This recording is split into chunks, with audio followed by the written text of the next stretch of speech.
জয়গুরু। কি গো নতুন মায়েরা, স্বামীর ঘরে এসে অনেক সুখে আছো আশা করি। তো তোমার অধিপত্যটা কিভাবে ফলাচ্ছ মা?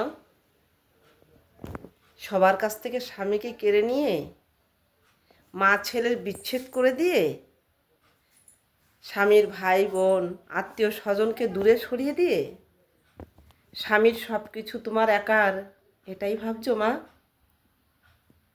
ভুল করছো মা। কোনো মায়ের সন্তান কেড়ে নিতে নেই। তোমারই মতো তোমার শাশুড়ি একদিন বউ ছিল, তারও শাশুড়ি ছিল। আজ তুমি বউ হয়েছো ঠিকই, একদিন তো তুমি শাশুড়ি হবে মা। সেদিন কিন্তু তিলে তিলে তোমার এই সব কিছু মা ফিরিয়ে দিতে হবে চোখের জলের সঙ্গে। খেয়াল রেখো মা, কাঁদিয়ে কাঁদানো এটা কিন্তু নারী ধর্ম নয়। মায়ের কাছ থেকে ছেলে সরিয়ে নিচ্ছ, কানে বাঁশির সুর তুলে দিয়ে, মায়ের কুচ্ছব গেয়ে নিন্দা করে মা বাবার কাছ থেকে ছেলেকে কেড়ে নিচ্ছ কোন স্বার্থে মা? স্বামীর ইনকাম, স্বামীর ভালোবাসা তুমি বুঝি একাই নেবে? মা, স্বামী জিনিসটা কিন্তু মাটি দিয়ে তৈরি নয়, বা আকাশ থেকে যে পড়ে গেল তোমার কোলে সেটাও নয়।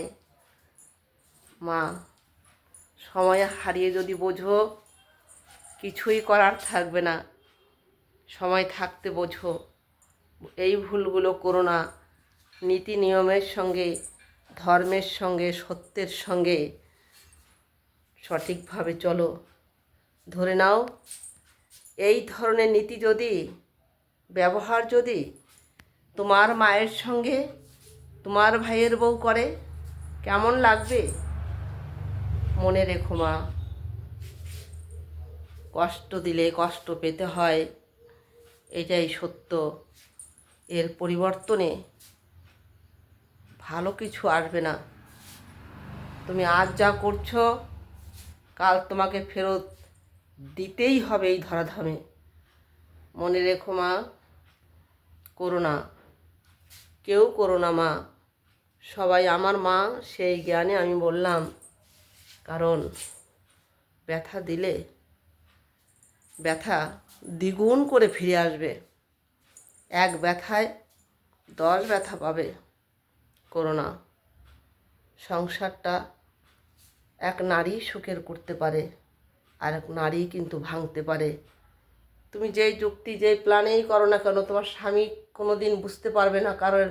কারণ নারীর কলা ধরা পুরুষের পক্ষে সাধ্য নয়।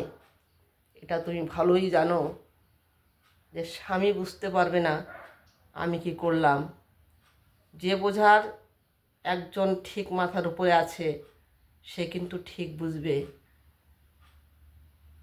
জয়গুরু, ভালো থেকো। ভালো কথা বা ভালোর জন্যই বলা, খারাপের জন্য নয় মা।